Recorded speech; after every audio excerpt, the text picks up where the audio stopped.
महाराज जी, आपके चरणों में कोटि कोटि प्रणाम।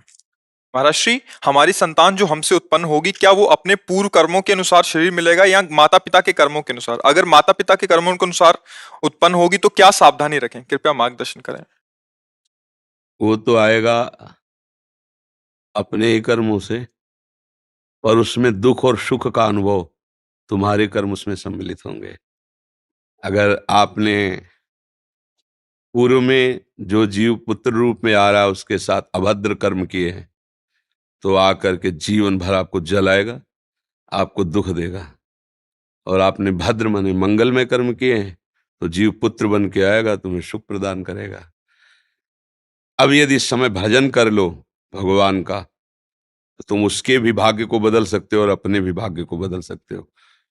ये भजन ही एक ऐसा कर्म है जो सब सुधार देता है। मार्कंडेय ऋषि के पिता महाराज मृकंड ने देखा, बहुत ज्योतिषाचार्य थे, कि 5 वर्ष में मेरे पुत्र की आयु खत्म है, मर जाएगा। बड़ी चिंता हुई कि जीवन भर भजन करते रहे, तपस्या की। पहले प्राय हम सब ऋषियों की ही संतान हैं, रहते गृहस्थ में थे पर पूर्ण ऋषि तपस्वी मुनियों की तरह हम सब ऋषियों की संतान हैं।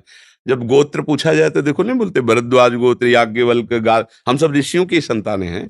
हाँ, तो उन्होंने को लगा कि कैसे क्या कर सकते हैं कि 5 वर्ष के बाद ये बालक जीवित बना रहे।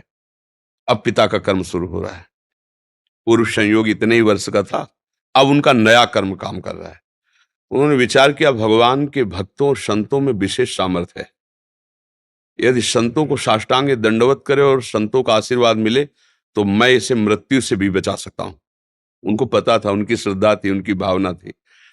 तो प्रायः पवित्र नदियों के किनारे ही ऋषियों के आश्रम होते थे, तो गंगा जी के समीप ही, हाँ, तो घाट में खड़ा कर देते। जो भी संत दिखाई देते, वैष्णव तिलक या शैव तिलक, वो सबको आदेश कर, छोटा सा बालक 2 वर्ष 3, साष्टांग प्रणाम करो, साष्टांग प्रणाम करो। उनकी सेवा यही थी, प्रसाद पाओ और जाके घाट में खड़े हो, जो भी संत दिखाई दे साष्टांग प्रणाम करो। एक दिन प्रच्छन्न वेश से गुप्त रूप से सनक सनंदन सनातन सनत कुमार भी, अब आपको क्या पता कौन महात्मा किस कोटि का किस वेश में तुम्हारे पास बैठा है, या तुम्हारे संग वार्तालाप कर रहा है, या तुम्हें कभी मिल सकता है, हमारी दृष्टि नहीं है ना। और वो दिव्य महापुरुष थे और वो देखा करते थे।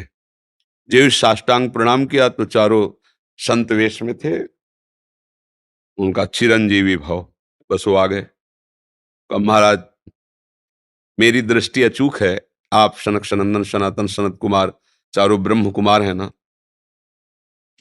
प्रच्छन्न वेश से आप घूम रहे हैं, ये तो अभागी है, 5 वर्ष में इसकी मृत्यु हो जाएगी। और आप कह रहे हैं चिरंजीवी भव, तो आपके वचन मिथ्या या इसका भाग्य मिथ्या? इसी इसी बात में बैठे थे कि कोई ना कोई महापुरुष जब फंसेगा तो ये भाग्य को मिटा सकता है, साधारण थोड़ी मिटा पाता है, महापुरुष ही मिटा पाता है, उसमें सामर्थ्य होती है। तो उनका ठीक है, चिरंजीवी तो रहेगा ही। तुम्हारी ज्योतिष से तुमको पता है किस मिनट में किस सेकंड में मृत्यु होगी। उस दिन प्रातः से लेकर के और मृत्यु समय तक भगवान शिव के मंदिर में शिव का आलिंगन करके इसे बैठा देना, बस फिर और हम देख लेंगे। ऐसा ही किया। चारों ब्रह्म कुमार दरवाजे पे खड़े हो गए। तो ऐसे पुरुषों के पास यमदूत नहीं आते, साक्षात धर्मराज आते हैं। धर्मराज ने देखा सनक सनंदन सनातन सनत कुमार, तो उनका इस जीव का समय हो रहा है, आप आदेश करें तो मैं इसे ले जाऊं। बोले मैंने तो चिरंजीवी भव कहा है। बोले ब्रह्मा के आप पुत्र हैं, ब्रह्मा के द्वारा ही विधान किया जाता है। तो इतनी वार्ता हो ही रही थी कि भगवान शंकर प्रकट हो गए और उनका कि कुछ बदलना नहीं है, 5 वर्ष की आयु ना, हाँ 5 वर्ष ही रहे, मेरी आयु के 5 वर्ष रहे। भगवान ब्रह्मा जी एक सुई लेकर के ऐसे कमल में छेदे थे, आका 1 वर्ष हो जाता है। वो क्रम जब समय का लेंगे, जैसे उत्तरायण दक्षिणायन देवताओं के दिन रात, ब्रह्मा जी का दिव्य 100 वर्ष का जो आयु का विवरण है ना, उसको जब पढ़ो तो होश खराब हो जाएगी। एक दिन में 74 मनु बदल जाते हैं, इंद्र बदल जाते हैं एक दिन में। और भगवान का समय वो जो ब्रह्मा जी का समय निमेष, पलक झपकना, इतना, इतने ब्रह्मा की पूरी आयु हो गई। 5 वर्ष उनके, आज तक मार्कंडेय जी जीवित है। उनको चिरंजीवी ऋषि कहा गया है मार्कंडेय जी का। अगर पिता भगवान का भजन करे तो अपने भाग्य और पुत्र के भी भाग्य को बदल कर जैसा चाहे वैसा कर सकता है। भावी मेट सकें त्रिपुरारी। अगर भजन बल है तो फिर आनंद ही आनंद है, नहीं तो दोनों के कर्म संयोग से ही संयोग बनता है। तो मान लो पुत्र रूप में आ रहा है, अभी हमारा आपका पूर्व जन्म का कोई संयोग, तो आपको देखते ही चिढ़ पैदा हो जाएगी। आप ऐसे वचन बोलेंगे कि मेरा हृदय जलने लगे, लगे ये आदमी क्यों आया हमारे सामने। वो हमारा कर्म है जो आपको भी जला रहा है, मेरे को भी जला रहा है, दोनों में द्वेष पैदा कर रहा है। और अगर अच्छा देखते ही ऐसा लगा कि मानो हमने बहुत समय से अपने प्रियजन को बाद में देख, ऐसा लगता है ये तो हमारे बहुत प्रिय है, और देखकर आनंद है, आप जाओगे खुशी हुई, हमारा खुशी हुई, क्या हुआ। कर्म ही सबको दुख सुख देता है और कुछ नहीं। अगर कर्म को कोई मिटा सकता है तो भगवान का भजन मिटा सकता है दूसरा नहीं। खूब प्रभु का आश्रय लेकर के उनकी लीला गायन करो, नाम जप करो, सब ठीक हो जाएगा।